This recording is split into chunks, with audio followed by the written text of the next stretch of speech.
আমরা এতদিন ধরে শুনে আসছি necessity is the mother of invention, অর্থাৎ প্রয়োজনই আবিষ্কারের জননী। কিন্তু আমি যদি তোমাকে বলি কোনো জিনিস যেভাবে আছে সেভাবে গ্রহণ না করাটাই আবিষ্কারের জননী। বেশিরভাগ মানুষ জীবনে বড় কিছু করতে পারে না, কারণ তারা অপেক্ষা করতে থাকে। তারা অপেক্ষা করতে থাকে একটা ফোন কলের, তারা অপেক্ষা করতে থাকে একটা সঠিক সময়ে, তারা অপেক্ষা করতে থাকে একটা সঠিক সুযোগের। প্রচুর মানুষ তাদের পুরানো ব্যর্থতাগুলি নিয়ে বারবার ভাবতে থাকে, আর দেখতে দেখতেই তাদের বয়স বাড়তে থাকে। ধীরে ধীরে তাদের জীবনটা শেষ হতে থাকে, আর তারা তেমন কিছুই করে উঠতে পারে না। তারা তাদের স্বপ্নের জীবন কাটাতে পারে না, স্বপ্নের গাড়ি কিনতে পারে না, স্বপ্নের বাড়ি বানাতে পারে না, স্বপ্নের একটা ব্যবসা শুরু করতে পারে না, এমনকি তারা স্বপ্ন দেখতেই ভুলে যায়। তাই তুমি অতীতে কি করে এসেছো তা ভুলে যাও। তোমার এই জীবনটা কিন্তু পার্মানেন্ট নয়। তুমি খুব অল্প সময়ের জন্য এই জীবনটি পেয়েছো, কিন্তু এই জীবনটির পিছনে লুকিয়ে থাকা উদ্দেশ্য আসলে অনেক বড়, যা হয়তো তুমি কল্পনাও করতে পারছো না। জীবনটি যখন তোমার নিজের, তখন অবশ্যই তোমার কাছে এটিকে সুন্দরভাবে কাটানোর অধিকার আছে। তোমার কাছে অধিকার আছে এই জীবনটিকে সর্বশ্রেষ্ঠ বানিয়ে তোলার। যখন তোমার জন্য সমস্ত দরজা একে একে বন্ধ হতে শুরু করবে, তখন ভেঙে পড়বে না, বরং নিজেকে প্রস্তুত করো একটি স্ট্রং কামব্যাক করার জন্য, যাতে একদিন তুমি সেই দরজাটাই উপড়ে ফেলতে পারো।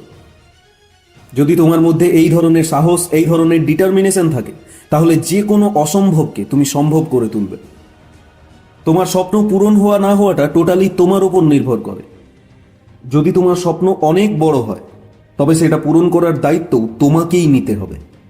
হতে পারে তোমার স্বপ্ন হয়তো বড় একজন ডাক্তার হওয়া, হয়তো তোমার স্বপ্ন একজন বড় ইঞ্জিনিয়ার হওয়া, হয়তো তোমার স্বপ্ন পরবর্তী আব্দুল কালাম হওয়া, হয়তো তোমার স্বপ্ন ইন্ডিয়া টিমের হয়ে দেশের জন্য ক্রিকেট খেলা, হয়তো তোমার স্বপ্ন বড় কোনো অফিসার হওয়া, হয়তো তোমার স্বপ্ন একজন সফল ব্যবসায়ী হওয়া, হয়তো তোমার স্বপ্ন একজন শিল্পী হওয়া।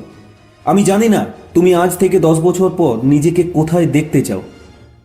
তোমার স্বপ্ন অনেক বড় হতেই পারে, কিন্তু শুরুটা তোমাকে ছোট থেকেই করতে হবে। হাতে হাত দিয়ে বসে থাকলে কিন্তু কিছুই হবে না।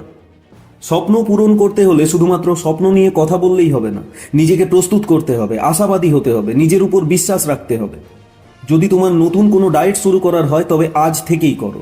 যদি তোমার নতুন মানসিকতা তৈরি করার হয়, আজ থেকেই করো। যদি তোমার নতুন কিছু শেখার হয়, আজ থেকেই শুরু করো, যেটা তোমাকে তোমার উন্নতিতে সাহায্য করবে।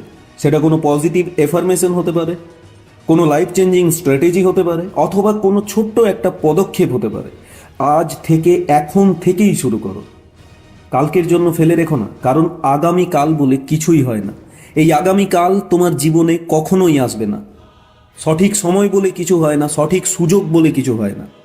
তুমি হয়তো বুঝতে পারছো না, অলসতা করতে করতে তুমি যে কাজগুলি ফেলে রাখছো, সেগুলি কিন্তু অপূর্ণই থেকে যাচ্ছে। জীবন কারো জন্য থেমে থাকে না। যখন তুমি অপেক্ষা করছো, অলসতা করছো, জীবন কিন্তু তখনও নিজের গতিতে বয়ে চলেছে। তুমি যদি আজ গুরুত্বপূর্ণ কাজগুলি ফেলে রাখো, তবে তোমার এই ভুলের মাসুল একদিন তোমাকে নিজের জীবন দিয়ে শোধ করতে হবে।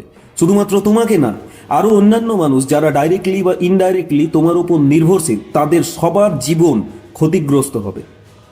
তাই এটাই একদম সঠিক সময় নিজেকে নিজের বেস্ট ভার্সন হিসাবে তৈরি করার, কারণ তোমার জীবন শেষ হয়ে আসছে।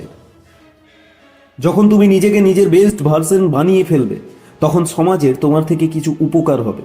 আর এই দুনিয়া থেকে যাওয়ার সময় তোমার কাছে তোমার নিজের একটা ইতিহাস থাকবে, আর সেই ইতিহাসের পাতায় স্বর্ণাক্ষরে তোমার সেই জয়লাভের কাহিনীগুলি লেখা থাকবে, যে জয়লাভগুলি করার জন্য তুমি প্রতিনিয়ত যুদ্ধ করে গেছো। কিন্তু যখন তুমি প্রোক্রাস্টিনেট করবে, যখন তুমি নিজের স্বপ্ন পূরণের জন্য কাজ করবে না, তখন কারো না কারো জীবন তোমার থেকে ক্ষতিগ্রস্ত হবে, আর সেই তালিকায় প্রথম নামটা তোমারই থাকবে।